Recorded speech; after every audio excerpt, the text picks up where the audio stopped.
Welcome to Cambridge English Language Institute. This is Ansar Ahmad. In today's video, I am going to talk about Kingdom Protesta and Kingdom Fungi. Unit number 7. इससे पहले हमने animal life protest जो है वो discuss किया। आज हम इस वीडियो में प्लांट लाइफ प्रोटेस्ट जो है वो डिस्कस करते हैं। तो चलो शुरू करते हैं। Plant life protist is also called algae. इसको हम बेसिकली क्या कहते हैं? अल्जी। और प्लांट लाइफ प्रोटेस्ट में जो है ना 5 ग्रुप्स हैं। इनमें से हमने आज एक ग्रुप जो है ना इस वीडियो में डिस्कस करते हैं जिसका नाम है डाइनोफ्लिजिलेट्स। अब डाई या डाइनोफ्लिजिलेट इसको क्यों कहते हैं? क्योंकि इनमें से डाई का मतलब क्या होता है?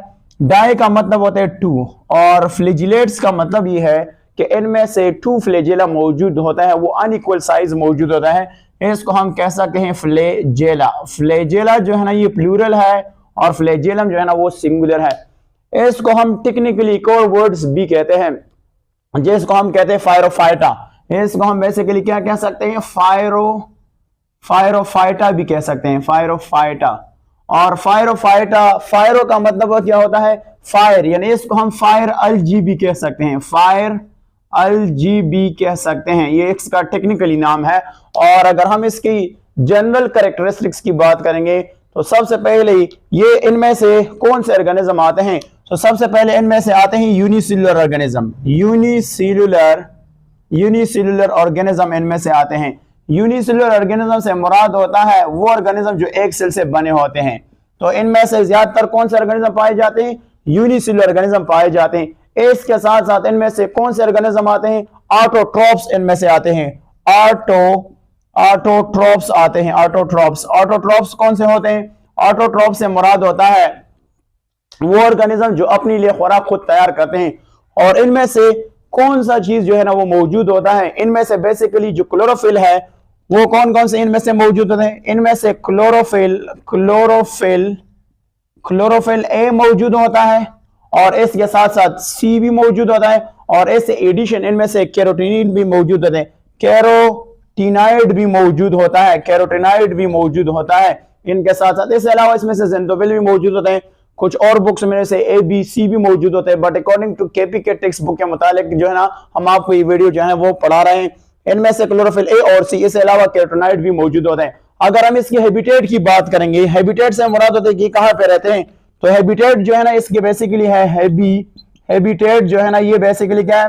इनमें से जो है ना दोनों मौजूद है, बहुत। ये फ्रेश वाटर में और मेरीन वाटर दोनों में रहते हैं। हम कह सकते हैं मेरीन और दूसरा एंड फ्रेश वाटर, या इसको हम कह सकते हैं फ्रेश वाटर, दोनों के एनवायरनमेंट में रहते हैं। यानी इनमें से जो ऑर्गेनिज्म है वो समंदर में भी रहते हैं और फ्रेश वाटर में भी रहते हैं, मतलब जिसको हम रिवर वगैरह कह सकते हैं। अच्छा, इनमें से ऐसे ऑर्गेनिज्म है जिनमें से कॉमनली तौर पर इनमें से जो है ना वो सेल वॉल एब्सेंट होता है। सेल वॉल जो है ना वो क्या होता है? मिसिंग होता है। सेल वॉल जो है ना ये एब्सेंट होता है। और अगर सेल वॉल मौजूद भी होता है तो फिर क्या होता है? बेसिकली ज्यादातर जो है ना वो एब्सेंट होता है। सेल वॉल इसमें क्या होता है?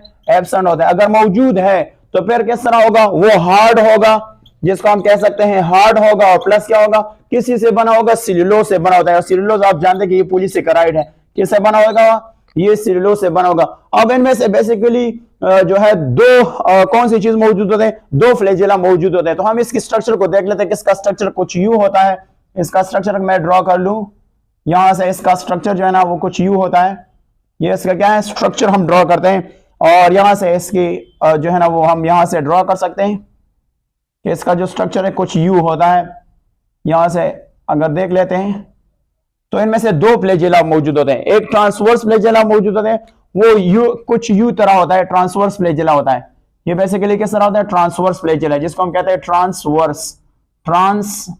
ट्रांसवर्स फ्लैजेला जो है ना इसमें मौजूद होते हैं। Flagellum, transverse flagellum. और इनमें से जो नेक्स्ट होता है वो कुछ यू मौजूद होता है इस तरह। ये जो है ना इसमें से मौजूद होता है, ये एक इस तरह फ्लैजेला मौजूद होता है। और ये जो फ्लैजेला होता है इसको हम कहते हैं लॉन्गिट्यूडनल फ्लैजेला। इसको हम क्या कहते हैं? इसको हम क्या कहते हैं? Longitudinal flagellum. इसको कहते हैं फ्लैजेलम। अच्छा, इन दोनों की फंक्शन को देख लेते हैं। ये अगर देख लेते हैं तो ये किस तरह मूव करता है, अगर हम इसको देख लेते हैं तो ये आपके पास एक डाइनोफ्लेजिलेट्स हैं।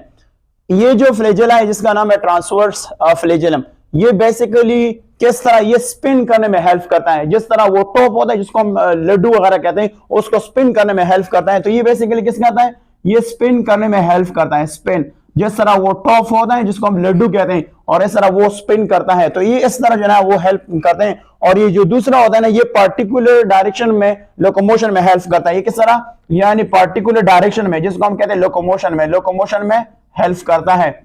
इसके अलावा ये जो डाइनोफ्लेजिलेट्स हैं ये बेसिकली क्या करते हैं, पॉइजनस एंड डिस्ट्रक्टिव रेड पैदा करते हैं। रेड टाइड से क्या मुराद होते हैं, अगर मैं यहाँ पे इस पॉइंट को इजाफा कर दूंगा जिसका नाम है रेड टाइड से मुराद ये है कि समंदर में सुर्ख लहरें प्रोड्यूस होते हैं। और ये कौन प्रोड्यूस करता है, ये डाइफ्लेजिलेट जो है ना, ये रेड टाइड्स प्रोड्यूस करता है। और ये रेड टाइड्स बेसिकली जो पैदा होता है ये किसे, डाइनोफ्लेजिलेट से पैदा होता है। और इसकी एक वर्ड बुक में लिखा है, इसका नाम है एक्सप्लोजन और ब्लूम्स। और यानी एक्सप्लोजन से मुराद होता है डिस्ट्रक्टिव, ब्लूम से मुराद होता है जब इसकी रैपिड ग्रोथ होती है। यानी जब डाइफ्लेजिलेट्स की रैपिड ग्रोथ होती है तो उससे क्या पैदा होता है, रेड टाइड्स पैदा होते हैं। और ये रेड टाइड से क्या होता है, समंदर की पानी जो है ना वो क्या हो जाता है, वो रेड हो जाता है।